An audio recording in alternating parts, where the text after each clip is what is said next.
Este cuento se llama Todo lo que sucede, sucede para mi bien. No conocemos su procedencia, pero llegó hasta nosotros por tradición oral. Había una vez un reino muy lejano, gobernado por un rey joven y hermoso, pero caprichoso y antojadizo. Al morir su anciano primer ministro, nombró como tal a un súbdito honesto de probada fidelidad hacia su rey. El nuevo primer ministro tenía una frase que repetía siempre, especialmente ante cualquier problema. Todo lo que sucede, sucede para mi bien. Al rey esta frase le fastidiaba un poco y no la creía del todo. Una mañana el rey se levantó de mal humor porque decía, había visto que su corona era demasiado sencilla. Llamó al primer ministro y le ordenó traerle otra más importante, con más oro y grandes piedras preciosas. Así estaría más acorde con su importancia. El hombre corrió a buscar a 2 orfebres del reino, y en menos de una semana le llevó una hermosísima corona al rey, quien la recibió muy complacido. Pero a los pocos días nuevamente se oyeron los gritos del soberano llamando al primer ministro. «Aquí estás», bramó el rey. «¿No has visto qué fea y pobre es la capa con la que me cubro? Te ordeno que me traigas otra, de acuerdo a mi persona». El pobre hombre corrió esta vez a los talleres de confección, a los costureros del reino. Apenas 3 días después llegó ante el soberano con una capa de armiño y terciopelo, forrada en sedas suntuosas y con bordados de oro. Pero la paz duró poco. El caprichoso rey se levantó días después con su peor carácter.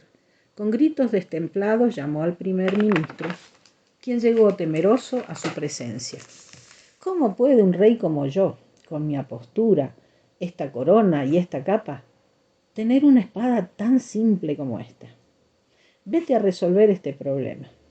Allá corrió el ministro, colina abajo, hasta la fragua de los armeros del reino.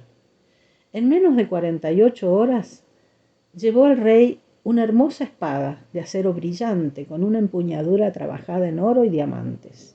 El rey, entusiasmado con la belleza de la espada, la tomó en su mano derecha, la esgrimió por los aires, simulando luchar contra un enemigo, y en uno de sus amplios movimientos calculó mal y ¡zas!, se cortó una falange de su dedo meñique de la mano izquierda. El rey daba grandes alaridos de dolor y de enojo.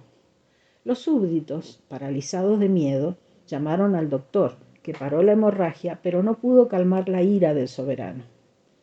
«¿Qué tienes para decir?», rugió el rey, mirando al primer ministro. Y éste murmuró apenas, «Sin embargo, majestad, todo lo que sucede, sucede para mi bien». «Basta, estoy harto de ti y de tu estúpida frase. Llévenlo a las mazmorras del palacio». Y así el primer ministro fue a parar a la cárcel.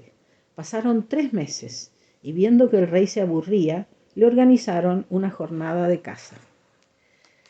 Varios principales del palacio partieron a caballo acompañando al soberano y sus perros. Fueron a los confines del gran reino a cazar, y al llegar una gran tormenta se abatió sobre ellos. El desconcierto se apoderó de todos y en su afán de guarecerse el pobre rey se encontró solo. No tenía la menor idea de cómo volver al palacio y al parar la lluvia empezó a caminar errático. Al poco rato lo sorprendieron unos pigmeos que vivían en las afueras del reino y lo apresaron. El rey, incapaz de defenderse, fue llevado al pueblo de los pigmeos, que además eran caníbales. Qué alboroto se armó al ver la presa que traían los pigmeos guerreros. ¡Qué prisionero tan apetitoso! Y fueron a preparar una gran olla con agua que pusieron sobre un gran fuego. Pero el brujo apareció y dijo, «¡Alto! Es demasiado hermoso para comerlo. Habría que ofrecerlo a los dioses». Con cierta pena los guerreros obedecieron, y en el instante en que sueltan sus ataduras para sacrificarlo, uno de ellos descubre que uno de sus dedos le faltaba una falange. «Oh, no es perfecto. ¿Qué hacemos?». Mientras deliberan, el rey aprovecha el desconcierto y huye a todo lo que dan sus piernas. Esta vez tuvo más suerte y después de un día de caminar y correr, llegó agotadísimo a su reino. Los servidores prontamente llamaron a todos los habitantes a festejar la vuelta del rey.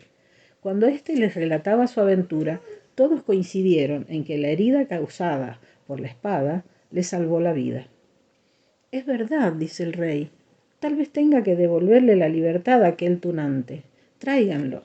En su presencia, el rey le dijo: es posible que tengas razón. Aquello que sucedió fue para mi bien. Pero explícame, ¿cómo puede aplicarse eso a ti, que estuviste 3 meses en la cárcel? ¿Eso también pudo haber sido para tu bien? Mira, dice el ex primer ministro, si eso no hubiera sucedido y tú no te hubieras herido, yo seguiría siendo tu escolta. Al desatarse la tormenta, yo no me hubiera movido de tu lado y nos hubiéramos perdido juntos. Al capturarnos los pigmeos, hubieran pensado sacrificar